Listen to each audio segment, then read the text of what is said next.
मालकानगिरी जिलार सुरक्षा सम्मान्य सभापति निर्देश गोटे कमिटी गठन जो कमिटी की बहुत शीघ्र मालकानगिरी जिलार मोटू अंचल और पड़िया अंचल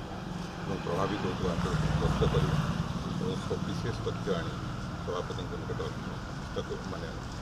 सभापति को हस्तांतर कर जहाँ जनापड़ी भारतीय जनता पार्टी सरकार ओडिशा रे एवं देश में आसला प्रथम प्रहार ओडिशा को देते कलाकरम प्रोजेक्ट प्रकल्प नेशनल प्रकल्प अनुदान देखिए जो कि संपूर्ण भाव मालकानगिरी जिलार दुईटी तहसिल पड़िया और मोटू तहसिल बुझार संपूर्ण संभावना परिप्रेक्षी में विजु जनता दल चिंता प्रकट कर या उचित पदक्षेप नापी खूब शीघ्र निष्पत्ति लड़ाई जोरदार लड़ाई हो जोरदार लड़ाई हो समस्त सामिल करा ओडिशा मालकानगिरी जिला से अंचल अधिवासी लड़ाई को आगे नापी निष्पत्ति प्रदीप बाबू आउ गोटे कथा हूँ बीजेडी केमती स्ट्रेंथेन हम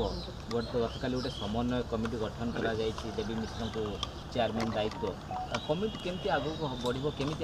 कमिटर कम होगा समस्त वरिष्ठ नेता मैंने निज निज अंचल और ओडिशा किपर भाव में दलीय नेतृवृंद कर्मी गोटे सूत्र में बांधिक रखिए और विजु जनता दल संगठन को आहरी सुदृढ़ करेंगे से गोटे रणनीति तैयारी जो नेता मान दायित्व दिए लिमिटेड नेता अन्य नेता ना कमिटी तो समस्त नहीं हेनी जो मैंने कि जो मान अनुभूति संगठन में बहुत दिन काम कर विभिन्न पदपदवी रही से दायित्व ठीक ओके थैंक यू।